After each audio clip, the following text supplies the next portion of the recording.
Hey Dave, good to see you again, man. Colby, thanks, man. I'm excited. Yeah, absolutely, dude. Last week, we did a recording and, we talked about after we hung up something that kind of came up in conversation because when we originally talked, I think the first time, we were talking about some of the revenue that you've done and some of the jobs that you've picked up. And I don't know about the listener, but I was particularly impressed by some of the commercial work that you've been able to land over the last 18, 19 months or so. And so we kind of decided at the end of our call last week to kind of make that the subject of this week's discussion, which is how to land more commercial work as a window cleaning business. I think for some people in really suburban areas, highly populated areas, this might be straightforward.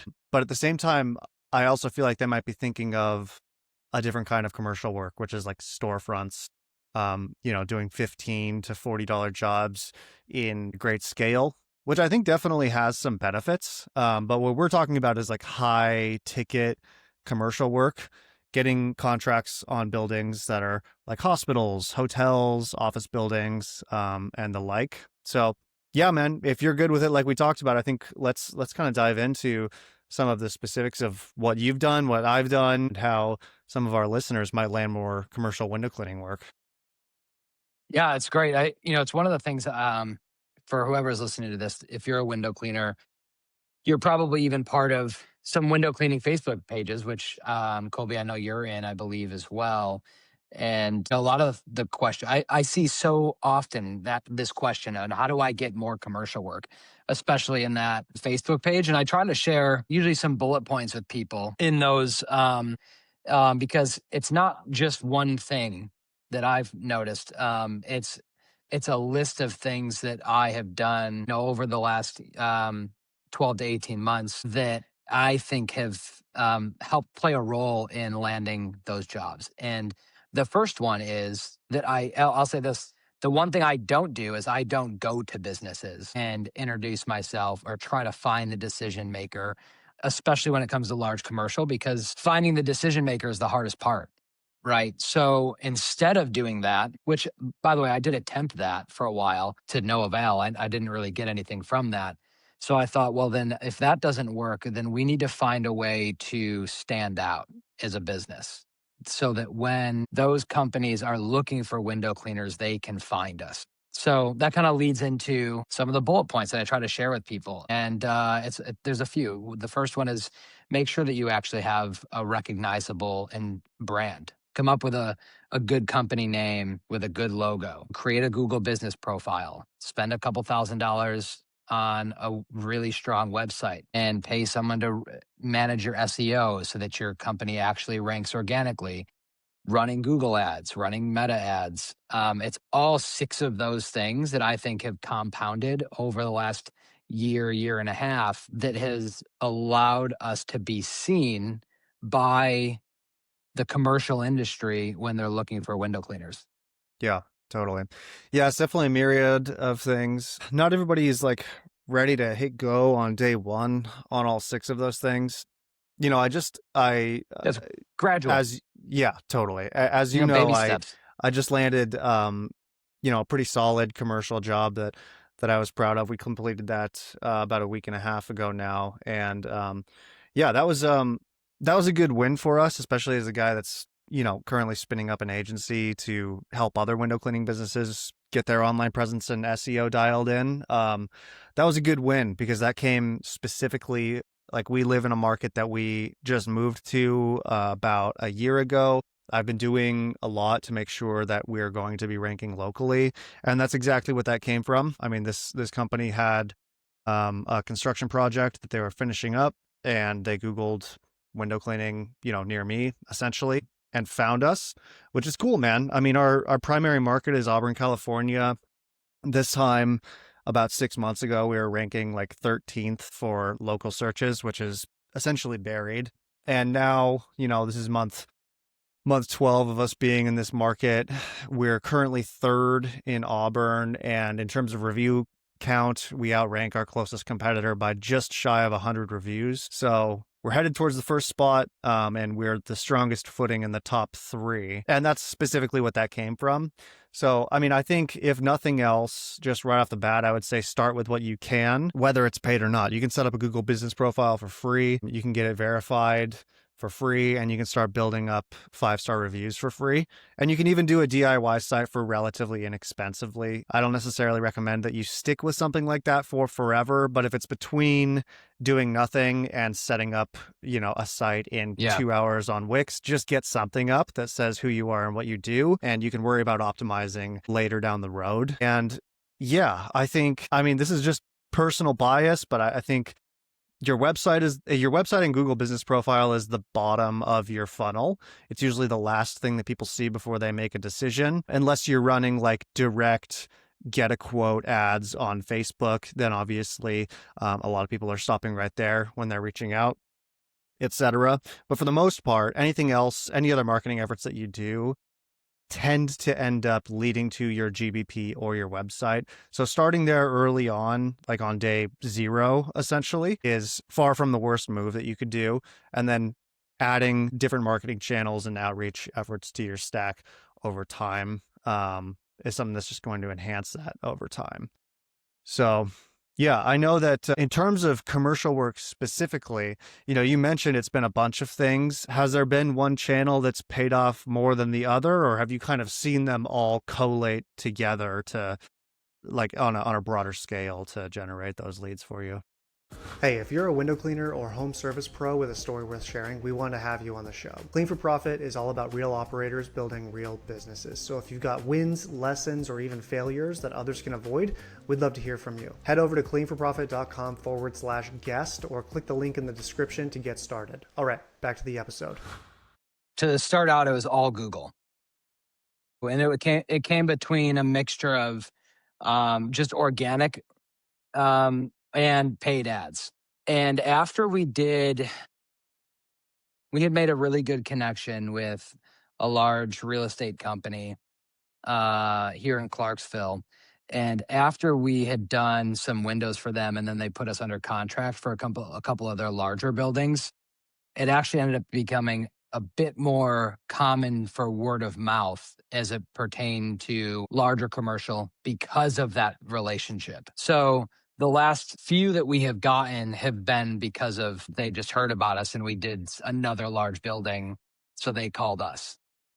Got it. And I think that's really that's the best way to get any sort of lead, I think, is word of mouth. Or at the end of the day, that is the most powerful. But I think in order for word of mouth to be really powerful like that for you, it starts with a really strong digital presence first. Yeah, Because people have to definitely. find you. People have to know who you are. Yeah. And physical presence for that matter. I mean, it's not necessarily word of mouth that I'm about to talk about, but another thing that we went into privately off of our call last week was, I've been rocking these little dinky car magnets for as long as I can Yeah. remember, basically. I mean, they're like $50 a pop. It's embarrassing, man, for being in my market and, not allegedly, but having, outranking a lot of the other local companies in terms of review count, showing up with the magnet that I have. It's just like it's an exercise in humility still. Mm, But even with those magnets, man, I'm like $200-300 in on the magnets and stickers and stuff that I have on my car. And, I got a call 4 or 5 months ago from a realtor who basically had 2 windows for me to clean. Like, it was not even worth it other than the fact that we have a minimum. So we did that, and I go into this on a video that I recorded recently, and so I'll save the specifics, but that ended up in terms of referrals cascading into about $4,500 worth of work just from word of mouth and amazing. referral. And so having a strong digital presence and then also having a strong physical presence as well, branded uniforms, not smelling Yeah. bad, having a wrapped vehicle, that sold me on the wrapped vehicle. I mean, I have yet to Yeah. make a move on it because I think we're going to be doing a car upgrade by next season. So we're just tentatively holding out on that for now. But man, at the commercial job that I was at, for example, that job took us 25-30 hours.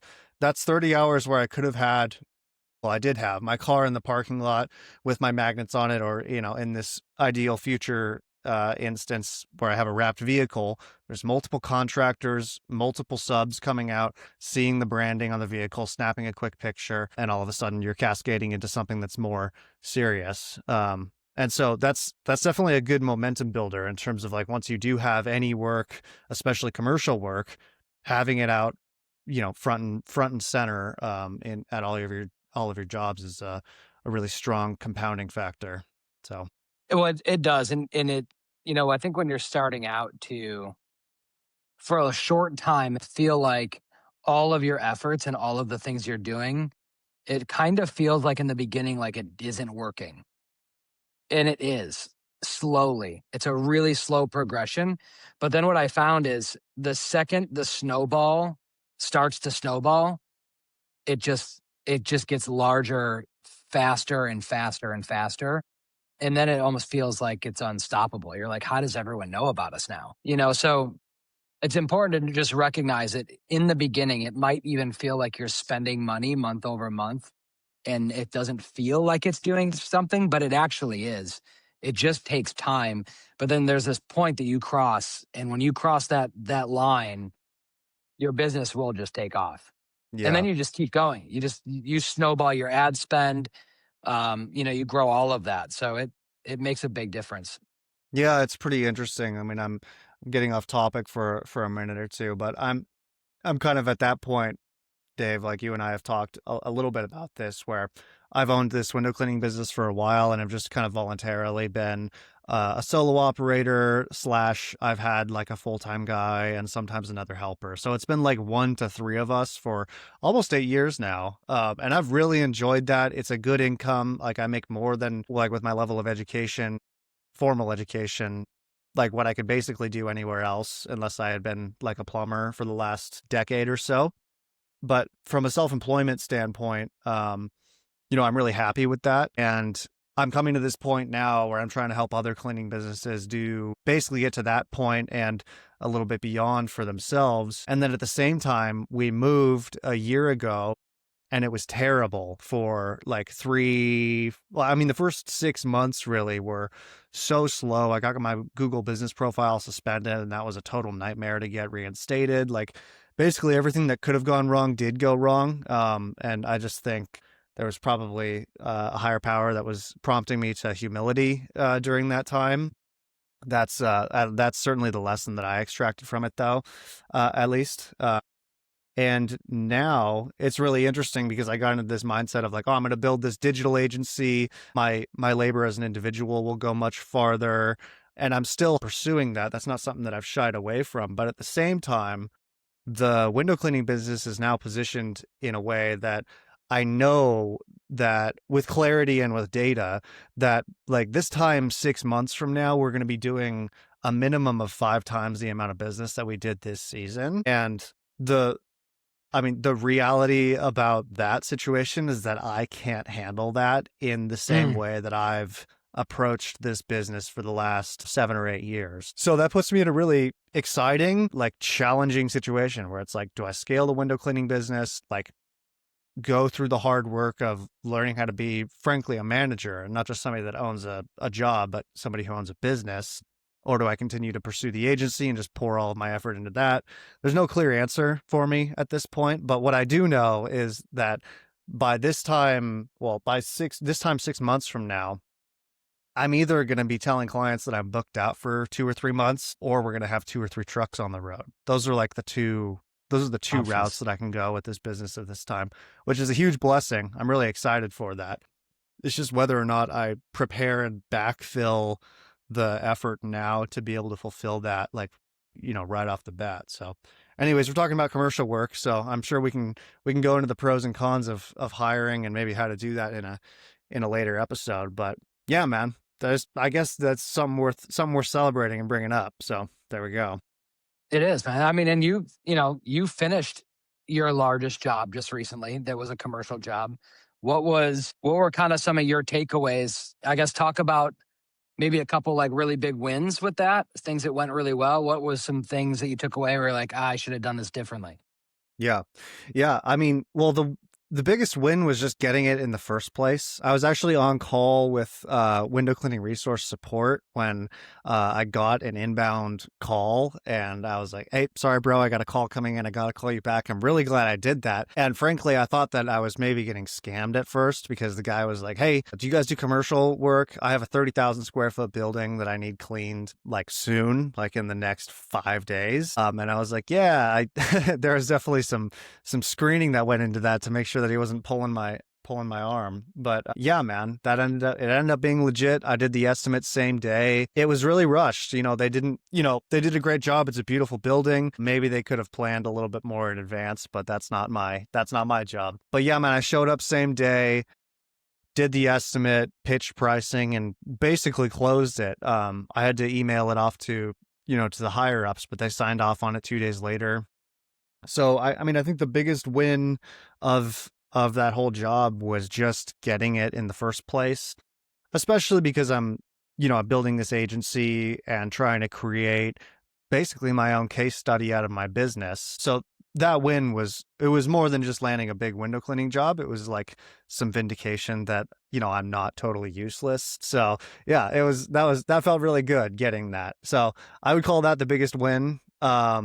And there were definitely some lessons. I mean, I would call it just like tuition paid, basically. It's really easy. It's really important especially when you get to a point where you have bigger opportunities like this, to really have your processes dialed in. Not every job is identical, but when you do several hundred jobs a year, it can start to feel like every job is exactly the same. We have homeowners call us all the time that are trying to get their windows cleaned in the next week or two, and that's not a big deal because, our average, I think across this entire year, our average ticket price is like $490, something like that. Mm, Obviously, some are $2,000, some are 280, but I think our average is like 490. It's something that, two guys can do in an afternoon. So scheduling a week or two, like to get something done a week or two from the time of the estimate, is not typically a big deal. This was different, obviously. There were, about 200, I think there were 245 panes, something like that, on this building. Um, and they called me on Thursday and they needed it done by the following Wednesday. Like they had a ribbon cutting on Wednesday. So it wasn't a okay, so wish. It they was a, they literally they needed it done before that day. yeah, yeah. I mean, we finished it on Tuesday. Wow. Um, so I think that I took my mindset from the residential world to that situation and didn't really account for it financially. I mean, we had the ability to do it. I think that some people would say that even you shouldn't account for it financially. I happen to disagree with that, but there was definitely some room in my bid, I think, where I could have packed in a rush fee. So there's definitely that consideration. And then just the technical side of it. It was a 3-story building, so that was tricky. Our 28-foot ladder reached the 3rd story, and we had some partial access to a boom lift that they had on site. So we got it done, but I think I definitely could have just taken another few minutes to consider the actual work that goes into cleaning that many windows on a 3rd story. I was well aware of it. It's something that I've done as an employee before like at apartment buildings. But yeah, as a business owner or as an employee, you're getting your paycheck, so you're not as worried about whether or not you're making sure that it's totally like that. Hauling a 28-foot ladder around a 30,000 square foot building is Yeah. totally justified financially. So those are the two main things I think that I could have considered. I ended up with a little bit more work per pane than I was anticipating, just in terms of all of that ladder movement. And then I think the rush fee would have been totally, totally justified and understood. So that went well. I mean, that job ended up being about $3,700, so it's not bad for a job that my partner and I did in just over 2 days and a morning. Basically, I'll take it. We'll call it a win for sure. But yeah, I think I probably could have been maybe 15 to 18% north of where I was in terms of pricing. So we'll call it tuition. And again, I mean, I wouldn't surprise me if we had, 3 or 5 of those without lifting a finger next year. So we'll call it tuition. We'll make up for it by pricing, accurately, and yeah, even more accurately in incoming jobs. So I think that's the big win and the two big takeaways from that one. Yeah, I mean that's all great stuff too. And the I would say the biggest challenge you probably faced was the hundreds of steps you took climbing that ladder over and over and over again, which not everyone knows this, but I got to watch him do this live because we attempted to record an episode while he was working. That's a lot of climbing you did. Yeah, I'll put a clip probably to me You'll have to trying to add some talk. B-roll. Yeah, yeah, trying to talk through my huffing and puffing. It was quite comical, but yeah, man. Literally just you don't really think about that, especially at the residential jobs. Like a ladder placement just looks like a ladder placement at a residential job. It's not a big deal. It's like, okay, I'll set up the 18 footer or the 28 footer or whatever it is. I'll Yeah. climb up it, you know, 2, 3 times maybe, and we'll get it done. It's like any other window. When you do that for, you know, 3 dozen sets of windows on a third story around a 30,000 square foot building, it's a different beast. So yeah, I was well above 15,000 steps per day on both of those days. And, you know, I should check how many floors I climbed on those days as well, because it was not nothing for sure. I was gonna say, I was like, I wonder how many like feet of vert Yeah. you actually went Yeah, up. I'm curious. I'm curious now. Yeah, I don't know. We'll see. I'm not sure if it actually tracked that or not, but yeah, we'll find out. So yeah, I mean, those are the big ones I would say. I know Yeah. you've been landing some pretty decent residential stuff or commercial stuff as well. I know a couple weeks ago you FaceTimed me. Yeah. You guys were working on a hospital, I believe that you do. I think you said every 6 months, right? Yes, sir. Yep. Yeah.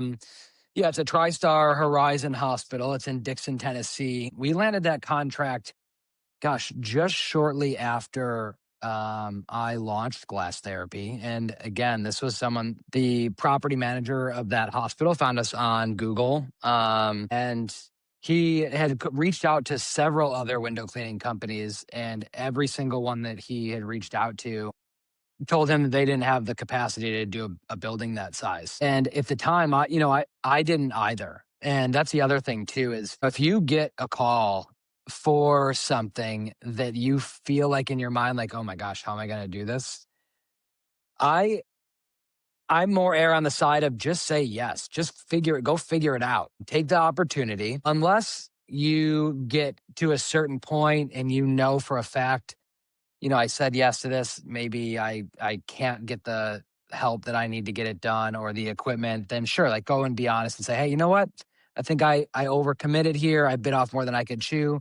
They're actually going to have a lot of respect that you came to them without trying it and not finishing the job or doing a Yeah. poor job. So at the end of the day, say yes to opportunities, because I didn't even own a water fed pole when I was asked about this job. If you're listening and you actually want to see the scale of it, you can go to my Instagram. It's just Glass Therapy Clarksville handle on Instagram. But it's a little over 2,000 panes of glass. It's just about 4 stories, at least on the front portion of the building, and it requires a team of 4. So it's 4 guys with a water-fed pole the whole time. It's all exterior work, and it takes about 8.5 hours with 4 guys. And I did everything I could. I tracked down 2 guys that I knew in Nashville that were window cleaners. So I knew they already had the equipment. So I knew that they were good. So I contracted them to begin with. This was the first time we cleaned it. And then the second time I hired and brought on my own 2 guys. And I bought 2 water-fed poles and filtration tanks. And this job paid for all of that equipment, which was great because I otherwise wouldn't have had the money to go buy 2 50-foot water-fed poles and 2 DI tanks. And all of that stuff adds up quick. But the moral of the story is say yes to opportunities, even if you are ill-equipped. And you as a business owner, just go figure it out. And there's so many resources. There's podcasts like this. There's Facebook pages. Like you said earlier, Kobe, you were on the phone with someone from windowcleaner.com, right? Yeah, you can call them. Those guys are all great. I mean, they'll talk to you for hours answering your questions. So Yeah. there's tons of resources. Just yeah, I can't stress that enough. Just say yes, even Yeah. if you don't have what it takes right off the bat. Yeah. I definitely err on that side as well. I think a lot of guys that are just getting started, maybe they're on YouTube and a window cleaning Facebook page or something like that. Think that on day one they need to have a full DI set up with a water fed pole to even go knock their first door. And I mean, that might be the optimal way to start, maybe. Although I think you maybe. run a lot higher risk of like buying the wrong equipment because you don't realize what you need. Well, and For I think me, you need to know how to use a squeegee. yeah, yeah. Well, I, that's true too. yeah, Yeah. yeah.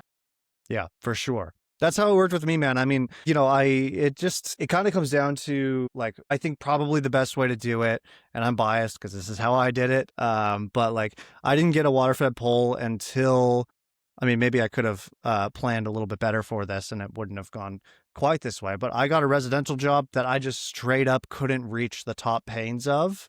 Mm, And I didn't realize that until I was there. And I had my 28 foot out and I had it fully extended. And I was like, I need another 8 feet. There's no way I'm getting to that. So I told him I was taking $100 off and then I'd be back in 2 weeks. Obviously that's not the ideal route, but if you're a young guy, especially, Dave, you're kind of pushing it. But, if you're a young guy, like people are going to understand every now and then if you have one or two of those instances a week or a year where it's like, hey, I need to go qualify myself a little bit more. Let me know. Let me mm. call you up in 2 weeks and I'll be good to go. So yeah, I just think I couldn't agree more with the just say yes mindset.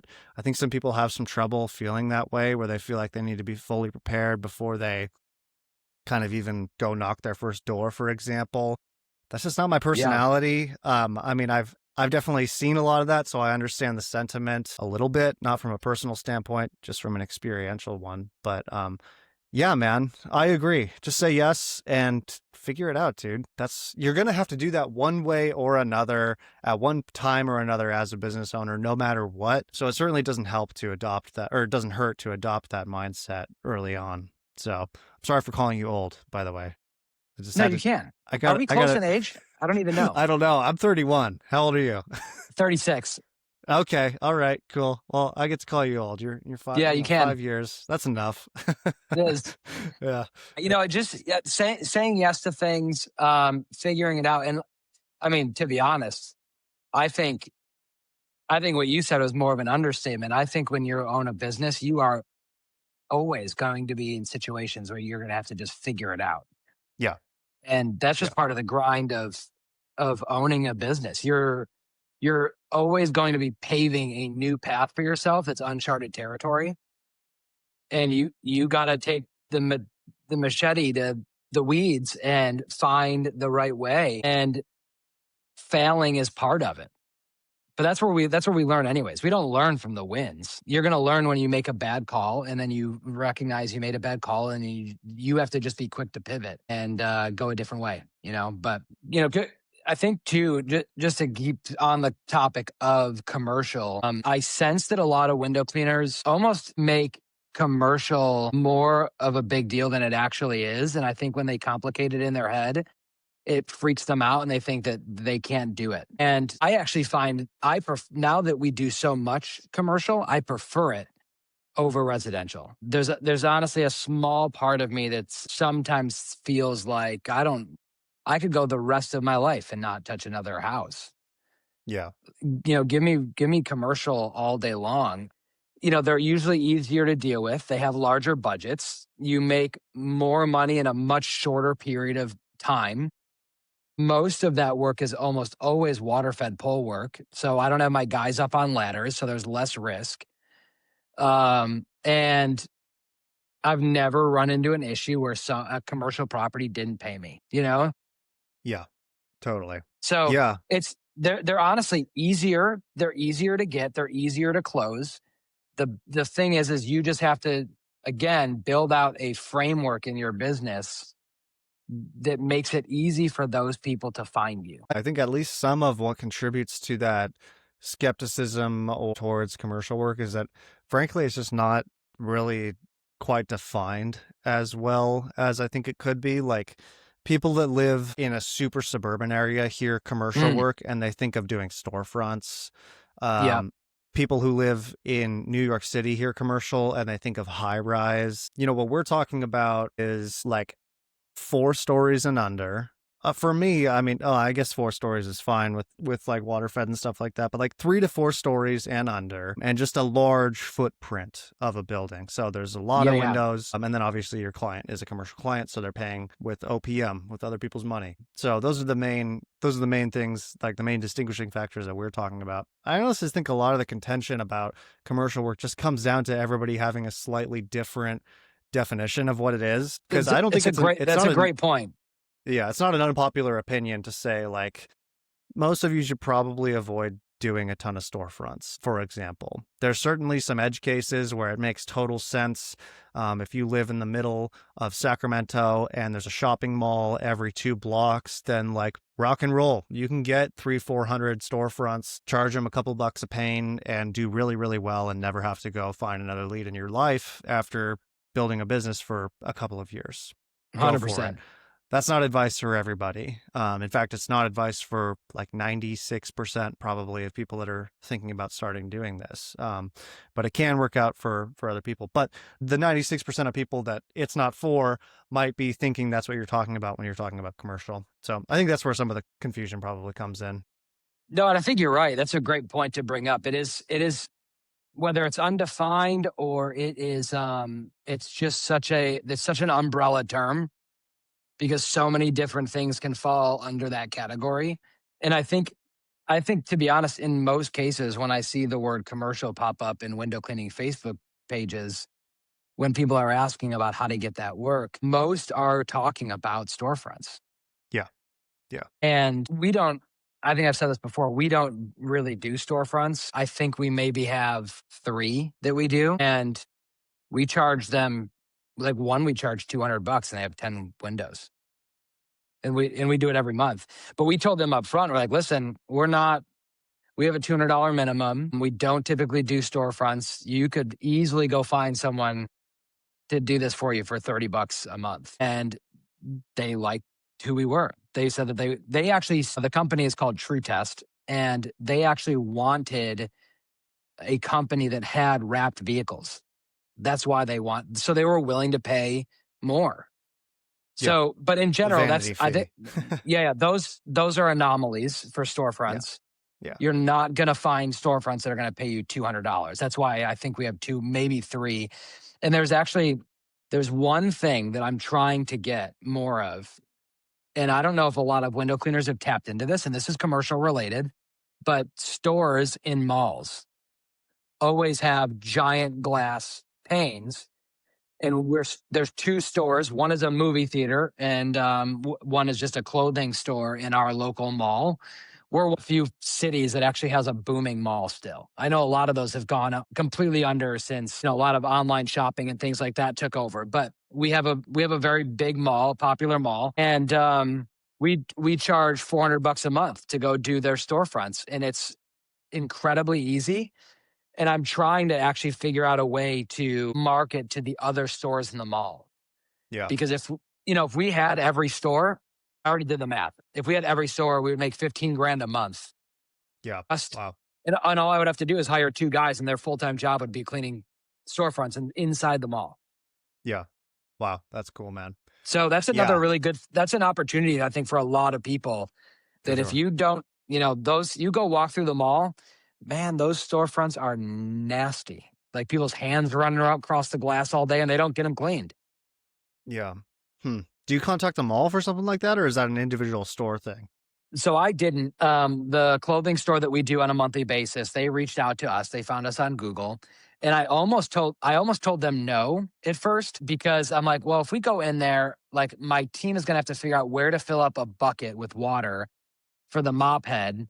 And then I was like, and then I had to rethink. I was like, wait a second, we'll just bring in a sprayer filled with water and Dawn dish soap.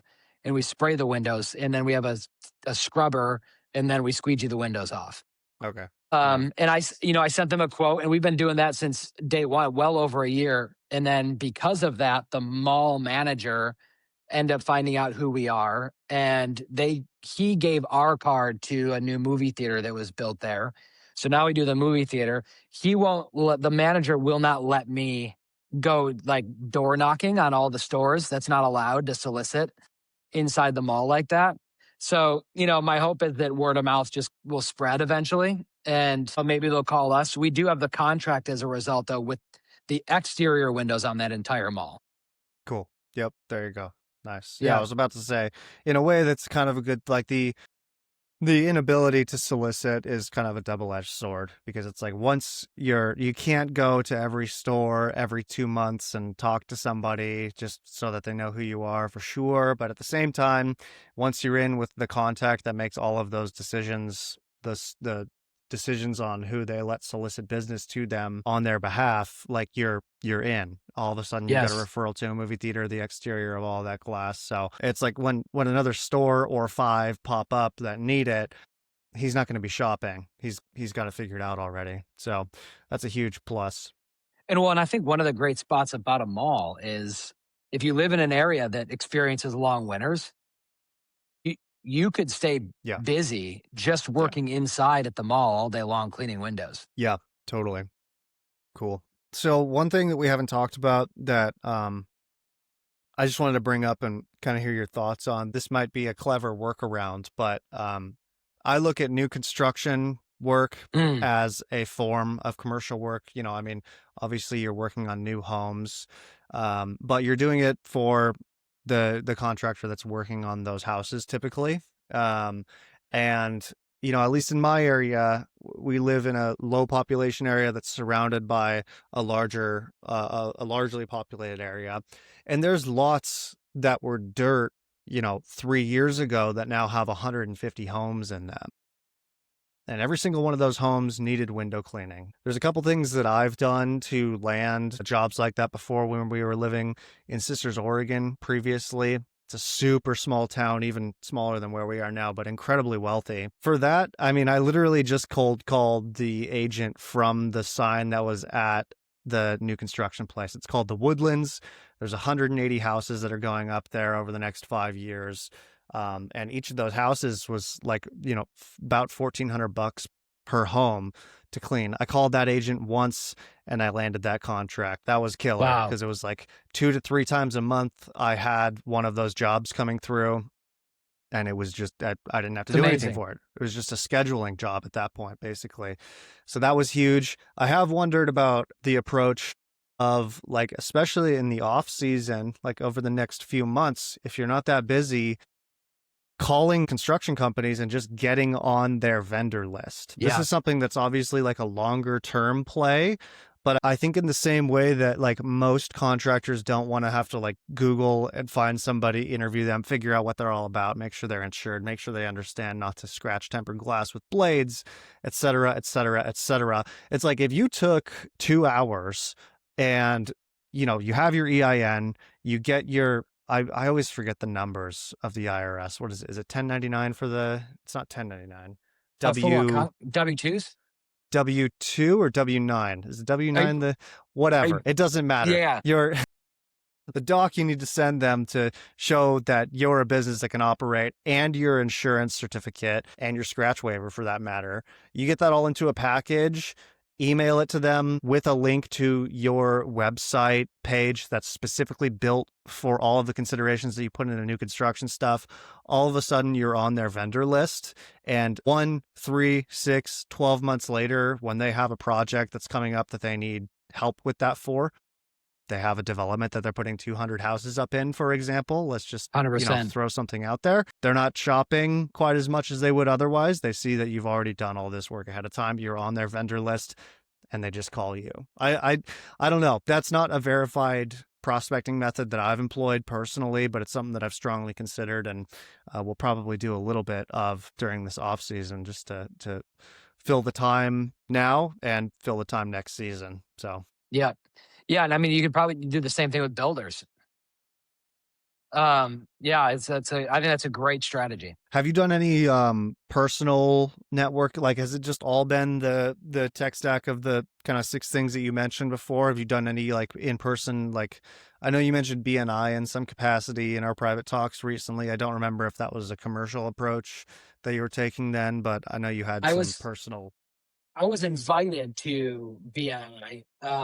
I've been invited to several different networking groups since I launched Glass Therapy. And for me personally, I think they could be really valuable to some people and some business owners. For me, it wasn't. I would say that networking groups as a whole are really good if you aren't already well connected in your community with decision makers, I guess you could say. So if you aren't well connected and maybe you aren't the most outgoing person and going door to door to businesses or homes is a struggle or just awkward for you in general. And it's like, well, you might be able to just push yourself to go to a couple of these meetings and meet some other fellow business owners. They're great. I didn't need it. So, and I didn't find much value when I went. So I chose not to go to those. The only networking thing that I go to is I'm part of our local chamber of commerce. And I haven't currently gotten anything from that, but I'm also very new to it. I signed up in August Okay. and I've only been to two, they call them like after hours. So they usually are like a restaurant and they offer hors d'oeuvres or appetizers of some kind. And there's other business owners there that you get to go around and meet. I've really loved going and just meeting the people that I have so far. And I'm also, I also get to go there and have some FaceTime with actual customers of Glass Therapy, Mm. which is super valuable. I think if you have networking groups, you should probably try to at least go to one. If you have a chamber of commerce that you can get your business on and start going to their events, that's also a really, really great benefit. And then, just your average outreach when you can. Sweet. Yeah. Right on, man. Sweet. Well, I don't know if you have any other notes on the commercial side of things, but I feel like we pretty much covered everything that I know of. That's for sure. I'll definitely throw an update in here if the getting on vendor lists proves to be fruitful. But I think the main point here is just like being ahead of the demand is super important, like no matter what. So like the construction company that's going to hire you in 6 months isn't even thinking about you right now, but they're going to be thinking of needing a window cleaning business, 5 months from now. And when they do, one of the first things that they'll look at is their vendor list. And if it's not that, it's going to be searching generally for a window cleaning business in their area, which again, you could prepare for right now to make sure that you're positioned strongly from an SEO standpoint, from a review count standpoint, from a standpoint of the media that you're producing. I mean, you're a great living testament of this because every single commercial job that you get out to, you have a professional videographer there and you're making a showcase piece out of that specific job. And so stacking you up against probably a dozen of the closest ranking businesses behind you or in front of you for that matter, like the answer is clear who has expertise in commercial and there's no question about it. So yeah. Yep. Well, and speaking of that, and just to kind of piggyback off of that real quick before we end, when you if you get asked to go and do an estimate for a commercial property, you want to position yourself to them as the actual expert. Because if you just show up and you introduce yourself, and all I say, like Colby, let's just pretend like if I came up to you, you're the manager of this big property. You call me, I show up. I don't have a smile on my face. Hey, I'm Dave. What do you need? And then you tell me that you're looking for window cleaning. And I'm like, okay, well, I'll be back. I'm going to take some photos and then I'll send you an estimate. And then I leave. I didn't take any opportunity to build any sort of rapport, relationship, trust, anything like that. Uh, One of the things that's very important is showcase yourself as the expert to them. Like use that opportunity to really build trust. And I'll give an example.